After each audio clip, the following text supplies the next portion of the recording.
Welcome back to News 3 Today. It's one of the largest celebrations of its kind in the Southeast and one of the most diverse.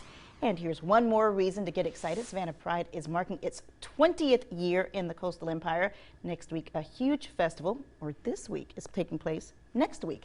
Downtown in Savannah. I'm getting my weeks mixed up. Joining us now, Dusty Church, who is the festival organizer and the executive director of Savannah Pride. Thank you so much for being here today. Thank you so much for having me. Well, this is a huge event. We're so excited talking about it during the break. Last year, you attracted more than 15,000 people to our area. Yeah, it's very exciting, just the number of folks who come into Savannah, excited for an opportunity to experience not just what it feels like to be queer in the South, but the opportunity to experience the great things that Savannah has to offer. What is the Pride Festival all about?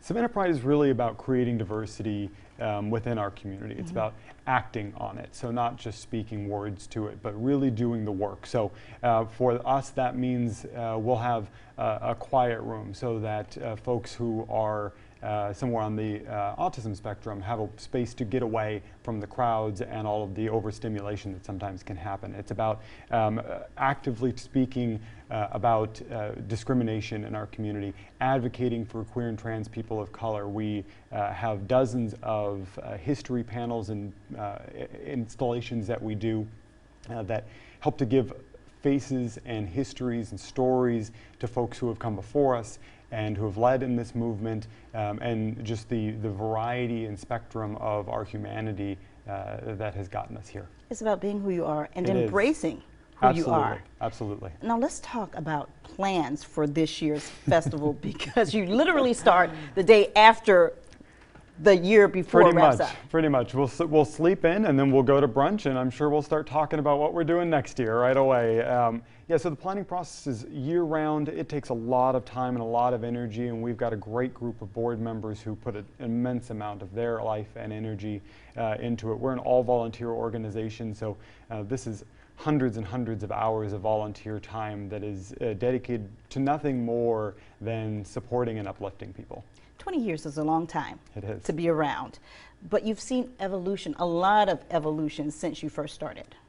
Yeah, 20 years ago, it was a big deal to have a Pride at all. And we are now at a point where we are able to not just hold a large festival that is celebrating our community, but that we're able to do things like advocate within our city for non-discrimination protections. Currently, there are no non-discrimination protections for LGBT people in our community.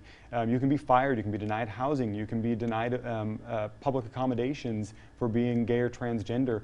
And it gives us a position now where it's not just that first step out and coming out, but we are enough of us are out, enough of us are loud and proud, and we're here to stake our place and say we belong, and that's a really exciting position to be in. A lot of folks are excited about what will take place next weekend. This is a 3-day festival. It is. Starts on Thursday. Yep. Wraps up on Saturday-ish sometime. Yeah. Saturday night. Somewhere into the night, right. Let's talk about some of the main events. Yeah, so Thursday night we start off with the Masquerade. The Masquerade is at Starland Yard.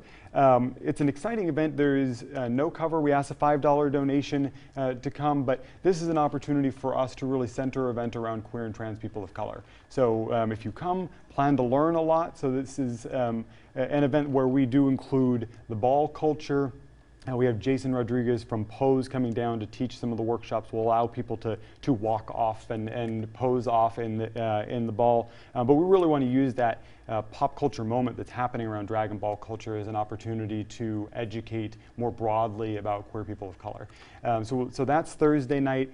Friday night, we've got the parade, our first ever large-scale parade here in Savannah. Watch out for the street closures. We apologize in advance. We'll be going down River Street, coming up to Broughton and down into Ellis Square. Follows the same parade route as the Christmas parade. That starts at 8 p.m. on Friday. It's really an exciting event all around, and we've got the festival Friday night and all day on Saturday. All right, and here's the information for you if you'd like to attend. October 24th is the ball, October 25th is the parade and festival, October 26th is the parade and bar crawl, 10 a.m. until midnight. Thank you so much, Dusty, for joining us this morning. Thank you for having me. Stay with us. We'll be back with a final check of your forecast.